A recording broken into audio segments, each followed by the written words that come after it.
I would like to introduce our first speaker. And our first speaker and the following speakers will be speaking on the general question about what is your view of Project Civil City. Our first speaker is Steve Herbert. Steve is an associate professor at the University of Washington in Seattle, and he holds joint appointment with the Department of Geography and the Law, Societies, and Justice program. His research focuses on the culture and tactics of urban police forces. And to that end, he has done extensive ethnographic observations of policing in both Los Angeles and Seattle. He's also written two books, the first one being Policing Space, Territoriality, and the Los Angeles Police Department, and the second, Citizens, Cops, and Power, Recognizing the Limits of Community. So please welcome Steve Herbert.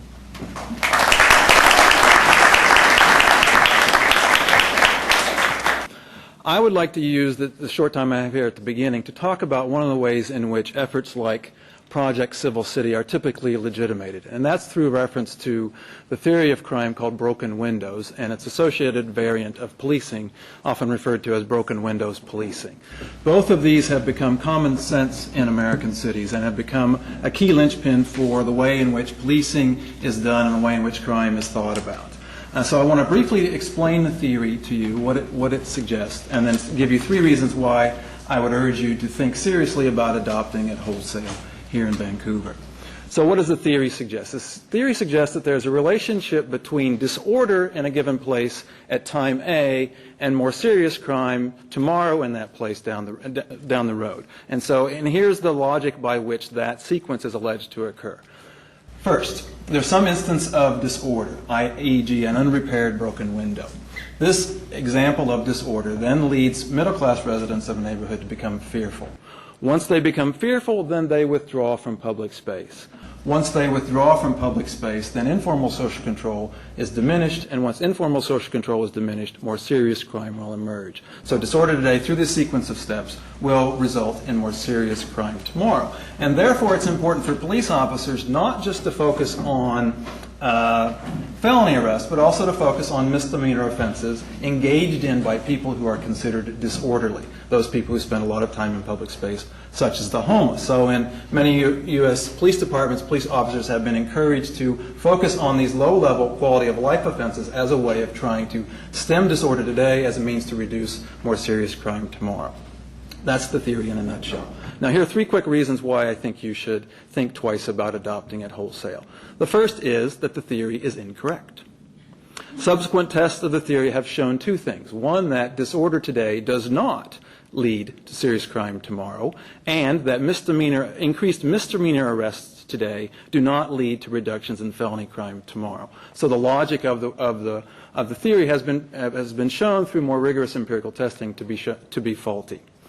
The second reason that I would urge you to resist the logic of broken windows is to think about the symbolic work that the term broken windows is doing. And what is it to think about what it means to label individuals as broken windows. And further, to hold them responsible not only for other people's fear, but also other people's criminal conduct. And I think it's a significant symbolic step to label someone a broken window and also to see them as fundamentally responsible for other people's fear and other people's criminal conduct. The third reason I would urge you to be wary of the broken windows logic is to recognize what its ultimate target is. Its ultimate target is middle-class fear. Remember, in that sequence of steps, the key pivot in there is when middle-class residents allegedly become fearful and they withdraw and they no longer exercise effective informal social control. So the real target of broken windows policing and mobilization of broken windows logic is to reduce middle-class fear. And I think that that's a problematic political project because fear is a very difficult thing to reduce. And once you set as your goal to try to reduce that fear, lots of subsequent activities by the state and the government can then become legitimated.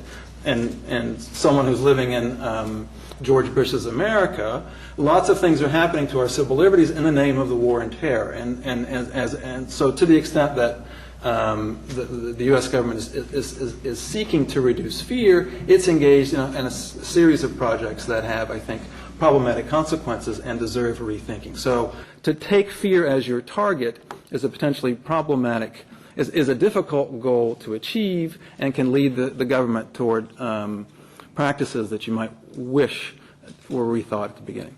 Thanks.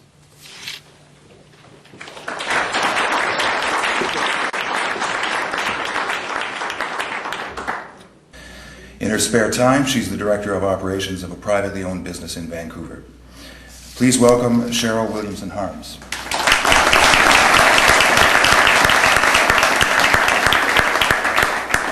Let me tell you a little bit then about how somebody who works in the insurance industry gets involved in a project at this level. One afternoon a couple of years ago, I'm out for a walk with my young child in tow, and I see a poster out on a post, and it says, "Are you tired of?" And feel free to go through the checklist in your head. Tired of your car being broken into? Are you tired of your apartment being broken into, graffiti on your property, your bike being stolen, seeing open drug sales and use, finding drug paraphernalia all over the place? And I'm going down that list, and I'm going, yep, that's me. And at the bottom of that, there was a notice for a public meeting in a local park, and I decided that I was going to go. And I went to these meetings for a couple weekends in a row, and I'm listening to people tell stories, and they're stories, like I could tell, like you could tell. And after a while, I started to think, well, that's great, but what are you going to do about it? What action are you going to take? And the current strategies are not working for communities at large. Harm reduction isn't reducing harm in my neighborhood. All those needles that are handed out that do reduce harm to users are now strewn across neighborhoods across the city so that your kids and my kids and everybody else's kids have to step over them. So right now, WeCan's very engaged, and we are pleased to support Project Civil City and its specific action plans. I look forward to debating it with you tonight. Thank you.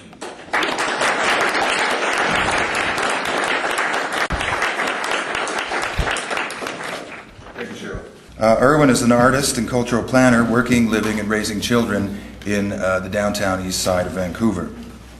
As executive director of the Gallery Gachet, he manages cultural services for artists with mental health, sexual abuse, and trauma survivor issues. So please join me in welcoming Irwin Ostindi.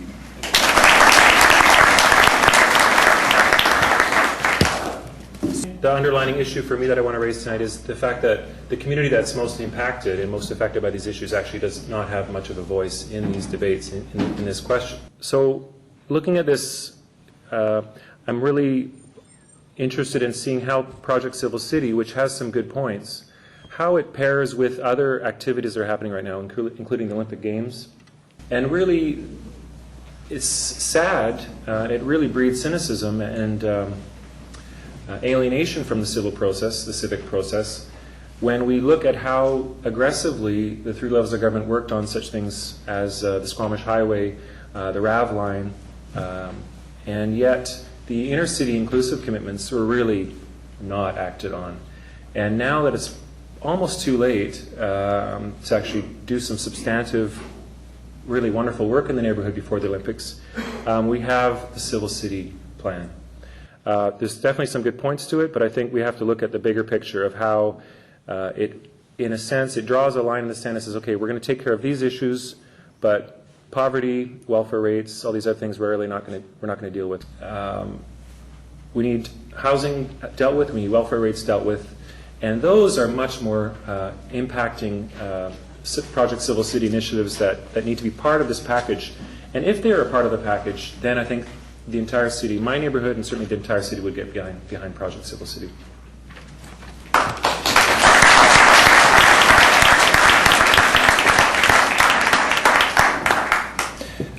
Dave Park is an assistant managing director and chief economist of the Vancouver Board of Trade.